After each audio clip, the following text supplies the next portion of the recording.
Hey, I'm Larry Point du jour. Let's talk about endocrine. So there's two types of signaling in the body. There's the nervous system and there is the endocrine system. You may know that the nervous system sends electrical signals around the body and passes neurotransmitters to distal tissues in order to make things happen. And so, what the endocrine does is something a bit slower. It starts to send hormones around the body to regulate things up and down, make things happen, kick things off. Basically, it's another signaling system inside of the body to make things happen. So there are three types of hormones that we're going to consider. The first is the one most people think about when they think about hormones are the steroid hormones. That would be testosterone and estrogen. But there's also amino-based hormones and peptide and protein hormones, which we'll take a look at today.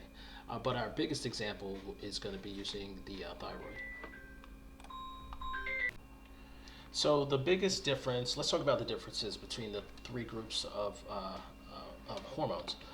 The first, the steroid hormone, it descends from cholesterol. They're all cholesterol derivatives. And because it's lipid soluble, it can pass through the cell membrane quite freely. And so those are steroid hormones. And then you have amino hormones, which are made from individual amino acids, and they are water soluble, so they can't pass freely through the cell membrane. And the third and last type is the peptide or protein hormones. Those are also chains of amino acid. They're water soluble, and they can't pass freely through the cell membrane.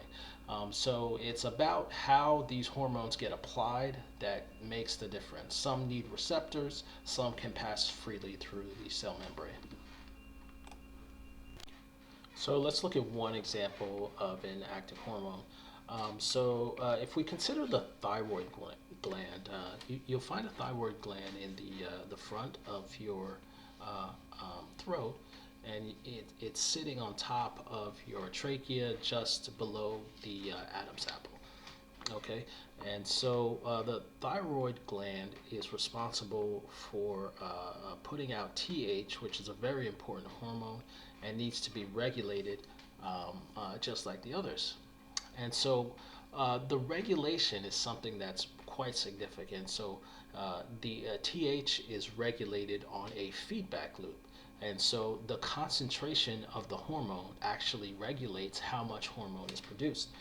And so you'll see that when TH is existing in high levels, it will then negatively feed back to its source signal, which is the TRH, which you'll find in the hypothalamus, which then downregulates TSH, which is in the anterior pituitary, and thus produces less TH hormone to go around the body.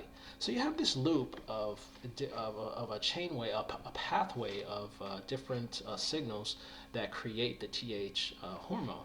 And that loop negatively feeds back on itself to regulate how much TH hormone is in the bloodstream.